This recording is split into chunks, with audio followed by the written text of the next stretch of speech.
महाराज जी, जो हर्षा रिछारिया को लेकर शंकराचार्य जी ने कहा है कि उनको शाही स्नान के रथ पर नहीं बैठना चाहिए, क्या आप मानते हैं?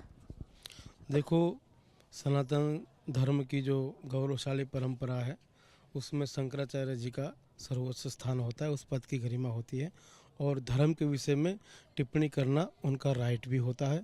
दूसरी बात, यहाँ पर जो और तो की बात आती है। सबसे पहले बात समझने के लिए, यदि उन्होंने संन्यास ले लिया है तब वो बैठ सकते हैं और नहीं लिया है तो उन्हें नहीं बैठना चाहिए। लेकिन हम लोग ये भी तो देखते हैं महाराज जी कि जो आचार्य का रथ होता है या महामंडलेश्वरों का रथ होता है, भक्त तो बैठकर उस पर जाते ही नीचे। तो अगर कोई हर्षा रिछारिया बैठ गई, वो पूर्व मॉडल नहीं, तो क्या इस बात पर विरोध होना चाहिए? नहीं, विरोध करके इस चीज़ को ज़्यादा मतलब उनको फैलावा नहीं करना चाहिए। अब कोई भी व्यक्ति है, सभी का अपना भूतकाल होता है, इसमें कोई वंचित नहीं रहता, सभी का अपना भूतकाल है। संन्यास धारण करने की प्रक्रिया होती है। कभी भी किसी भी समय किसी भी व्यक्ति का हृदय परिवर्तन हो जाए और उसको इस संसार की सारी भौतिकता माया से थकान लग जाए और उसको त्याग कर दे और अभी मतलब आगे निकल जाए। जैसे अभी हमारे गुजरात के मोस्ट फेब्युलस आईपीएस हर्षद मेहता, जो जूनागढ़ से एसपी थे, जैसे ही उनको समझ में आया उन्होंने नौकरी ज्वाइनिंग में अपना इस्तीफा दे दिया और वो संन्यास की तरफ आगे बढ़ रहे हैं। तो ऐसा कोई ज़रूरी नहीं है। लेकिन हाँ, जो हमारे अखाड़ों की व्यवस्था है, शंकराचार्य जी हमारे सर्वोच्च पद पर सम्माननीय होते हैं, तो उन्होंने जो टिप्पणी की है वो कहीं ना कहीं जो है सही है। यदि आपने संन्यास लिया है तो आप जा सकते हो, यदि संन्यास नहीं लिए हो, आपकी दीक्षा नहीं हुई है, तो ऐसा भगवा कपड़ा पहनकर ये सब जो है एक पब्लिसिटी स्टंट माना जाएगा। सबसे पहले तो मैं चैनल वालों को धन्यवाद देता हूँ कि किसी आदमी को रातों रात हीरो आप लोग भी बना देते हैं। अरे बेचारी हर्षा रिछारिया एक कन्या है, इस कौम में आई है, इस भारतीय संस्कृति से वो प्रभावित है और प्रभावित होकर अगर वो सनातन के लिए काम करना चाहती है, किसी संत महात्मा के संग बैठ के शाही स्नान करना चाहती है, अमृत स्नान में वो भाग लेना चाहती है, तो ये तो बड़े गौरव की बात है कि कोई मॉडल रही या जिसका जो भी व्यवसाय हो, मॉडल हो, डॉक्टर हो, इंजीनियर हो, सब काम ही तो हैं और सब कामों से ही संसार चलना है। तो वो एक मॉडल के रूप में हैं, तो इसमें भी कौन सी, अब मॉडल में तो जो भी बच्चे बच्ची रहते हैं उनको उस कंपनी के अनुसार काम करना पड़ता है और उसका वो वेतन पाते हैं, पारिश्रमिक पाते हैं। तो ये मैं तो समझता हूँ कि बहुत अच्छी बात है कि फिल्म इंडस्ट्री के लोग भी मॉडल हैं जो वो सनातन संस्कृति से प्रभावित होकर अपना जीवन दे रहे हैं। तो रिछारिया जब ने स्नान किया है तो मैं समझता हूँ कि इसको देख के अन्य हमारी बहनें बेटियाँ आएंगी और वो भी सनातन संस्कृति की ओर प्रभावित होकर। और इस बात पर है कि वो रथ पे बैठकर अमृत स्नान करने के लिए। देखिए, रथ पे बैठ के जाएं, पैदल बैठ के जाएं, जा तो स्नान करने रहे हैं ना। रथ का और पैदल जाने का कोई महत्व नहीं है, महत्व है स्नान का। और स्नान का अधिकार तो भगवान ने माँ गंगा में सबको दिया है।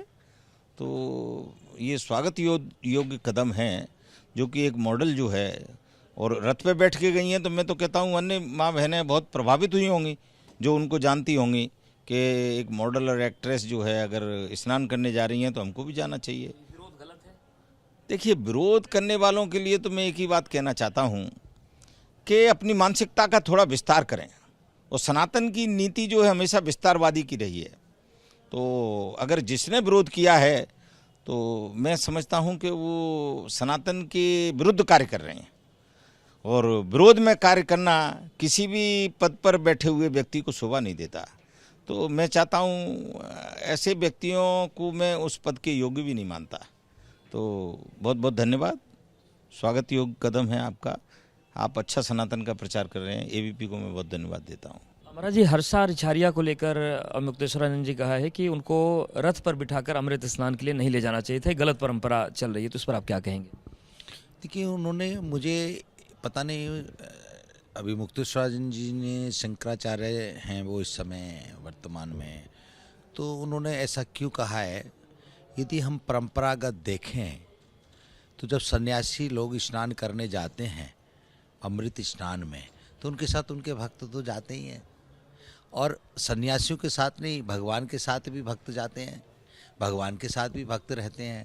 तो कोई भक्त की श्रद्धा है और कोई भी किसी प्रकार के भक्त की आस्था है तो वो उस आस्था के अनुसार अपने गुरु के साथ स्नान करने जा रहा है, तो वो उस समय गुरु भक्त है, एक भक्त है।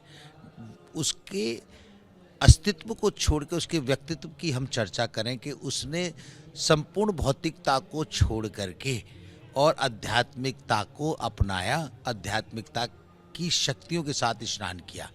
और मैं पूज्य आचार्य कैलासानंद जी को हृदय से साधुवाद दूंगा कि उन्होंने उसके मन को बदल करके और उसको आध्यात्मिकता में ला करके और उसको ईश्वरीय शक्तियों से जोड़ करके और अमृत स्नान कराने लेके गए। तो ये उन्होंने बहुत बड़ा उपकार किया और परोपकार किया और युवाओं को संदेश दिया और देश को संदेश दिया। सनातन जोड़ता है, सनातन तोड़ता नहीं है। सनातन लोगों को परिवर्तित करके अपने अंतःकरण में समा लेता है। गंगा मैया सबको पवित्रता देती है, वो किसी व्यक्ति विशेष को नहीं देती, सबको देती है। तो पूज्य हमारे आचार्य श्री पंचायती अखाड़ा श्री निरंजन जी के पूज्य कैलासानंद जी, मैं आनंद अखाड़े का आचार्य हूँ। आनंद अखाड़ा और निरंजनी अखाड़ा दोनों आपस में साथ साथ चलते हैं, भाई भाई हैं। वो मेरे बड़े भाई की तरह हैं, मैं उनके छोटे भाई की तरह हूँ। तो यदि कोई व्यक्ति उनके ऊपर कोई किसी प्रकार की टिप्पणी करता है तो वो पहले अपने अंतःकरण में झांक के देखे और उनके पास कितनी शिष्याँ आती हैं, उनके साथ बैठ कर के धर्म चर्चा करती हैं, वो आशीर्वाद देते हैं, कितने लोगों को सम्मान से बिठाते हैं। तो अगर कैलासानंद जी पूज्य आचार्य श्री उनको अपने रथ पे लेकर के गए हैं तो ये बहुत बड़ा एक काम है देश को दिशा देने का। और सन्यासियों को अपने भक्तों के साथ स्नान करना ही परंपरा है। महाराज जी, एक चीज़ और देखी जा रही है कि जो संतों के पंच अग्नि तपस्या की तस्वीरें आ रही हैं, किसी हठ योग की तस्वीर आ रही है या फिर कोई बाल नागा संत हैं, उनको लेकर सोशल मीडिया पर एक ग्रुप है जो इसको बोल रहा है कि ये तपस्या नहीं, वहाँ पर ड्रामा हो रहा है। तो इस पर क्या कहेंगे? देखिए, जाकी रही भावना जैसी तिन मूरत प्रभु देखी तैसी। जिस भाव में व्यक्ति अपनी दृष्टि को किसी के ऊपर डालता है तो उसको उसी तरीके के भाव पैदा होते हैं। जिनको ये अलग लग रहा है वो तप हठ योग है, उस हठ योग के विषय में वो लोग जानते नहीं हैं, उनको उस हठ योग का ज्ञान नहीं है, इसलिए उनको वो सब ऐसा लग रहा है, कुछ बोल रहे हैं, क्योंकि वो खुद तो तप कर नहीं सकते, दूसरे के तप में बाधा डालते हैं, उनको आभास नहीं है तप की परिभाषा क्या है। तो वो ये सब देख करके उनसे प्रेरणा नहीं ले रहे हैं कि इस शरीर को जो ये पंच तत्वों से बना है, इस पंच तत्व रूपी शरीर को फिर पंच तत्वों में मिल जाना है। केवल इसमें जो आत्मा है उस आत्मा को हम इस शरीर के माध्यम से ईश्वरीय शक्तियों से जोड़ करके समाज का कल्याण, भारत का कल्याण, विश्व का कल्याण कैसे कर सकते हैं। इस हठ योग से कौन कौन सी तपस्या वो प्राप्त कर रहे हैं महाराज जी, जिससे वो विश्व का कल्याण कर सकते हैं, समाज का कल्याण कर सकते हैं और वातावरण को शुद्ध कर सकते हैं, पर्यावरण को शुद्ध कर सकते हैं अपनी शक्तियों के द्वारा। तो उन शक्तियों को देखना चाहिए, उनके तप पर कोई प्रश्न चिन्ह नहीं लगाना चाहिए।